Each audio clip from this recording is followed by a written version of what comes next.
আসসালামু আলাইকুম everyone, Labanya's cooking and ব্লগে সবাইকে স্বাগতম। আজকে আমি আপনাদের খুব বেশি মজাদার একটা রেসিপি নিয়ে চলে এসেছি। আপনারা দেখে বুঝতে পারছেন যে আমি কি রান্না করতে চলেছি। আজকে আমি আপনাদের চিংড়ি মাছ খুব সিম্পল ওয়েতে ভুনা করে দেখাবো। আর এটা আমার ভাইয়ের এত পছন্দ যা আমি বলে বোঝাতে পারবো না। আজকে আমি দেখুন গলদা চিংড়ি নিয়েছি এবং লবণ আর হলুদ দিয়ে মাখিয়ে নিয়েছি। এখন কড়াইতে একটু তেল গরম করে মাছগুলোকে আমি ছেড়ে দিয়ে ভেজে নেব। চিংড়ি মাছকে খুব বেশি ভাজার প্রয়োজন নেই, কারণ তখন আবার বেশি শক্ত হয়ে যাবে।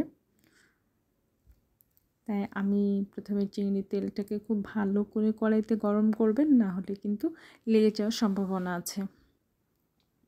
এখন আমি মাছগুলোকে একটু লাল লাল করে ভেজে নেব।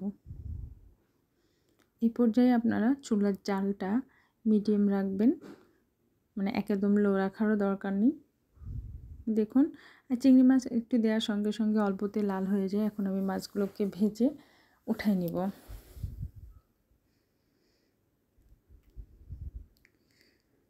মাছগুলো আমার এখন ভাজা শেষ। দেখুন দেখতে কত সুন্দর একটা কালার আসছে। এখন ওই কড়াইতে আমি আর একটু সামান্য তেল দিয়ে পেঁয়াজ কুচে দিয়েছি, আর সাথে একটু সামান্য লবণ দিয়ে ব্রাউন কালার করে ভেজে নিব।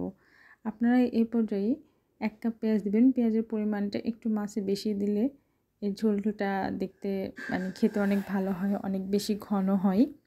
আপনারা এখানে 1 কাপ মতো বাটা পেঁয়াজও অ্যাড করতে পারেন। এখন আমি এর মধ্যে দিয়ে দেবো হলুদ, আর আমি সামান্য একটু আদা বাটা দিয়েছি, আপনারা একটু দিয়ে দিন। আমি সামান্য হলুদ দিয়েছি, আর মরিচটা আপনি আপনার পরিমাণ মতো অনুযায়ী দিয়ে নেবেন। আর দিয়ে দেব ধনিয়া গুঁড়া। এখন আমি খুব ভালো করে গ্রেভিটাকে কষিয়ে নেব। একটি কথা মনে রাখবেন, যত ভালো করে গ্রেভিটাকে আপনারা কষাতে পারবেন তত বেশি মাছটা খেতে মজার হবে। তাই আমি একটু পানি দিয়ে, মশলাটা যাতে পুড়ে না যায়, তাই আমি একটু পানি দিয়ে মানে পানিটা যখন শুকিয়ে যাবে আবার একটু পানি দিয়ে বারবার পানি দিয়ে অ্যাড করে আমি দেখুন উপরে যখন তেল ভেসে আসছে তখন মাছগুলোকে আমি দিয়ে দিয়েছি। চিংড়ি মাছ খুব বেশি রান্নার প্রয়োজন নেই, অল্প একটু পানি দিয়ে রান্না করলে হয়ে যায়। আবার বেশি পানি দিলে শক্ত হয়ে যাবে, তখন এর টেস্টটা নষ্ট হয়ে যাবে। আমি চিংড়ি মাছগুলো দিয়ে আবারও একটু ভুনে নিচ্ছি।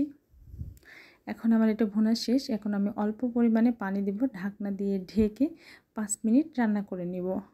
আমার ভিডিওটি যদি আপনারা ইউটিউব থেকে দেখে থাকেন প্লিজ চ্যানেলটি সাবস্ক্রাইব করবেন, আর ফেসবুক থেকে দেখলে পেজটি ফলো করবেন। সবাই ভালো থাকবেন, আল্লাহ হাফেজ, আর ভিডিওটি শেয়ার করবেন।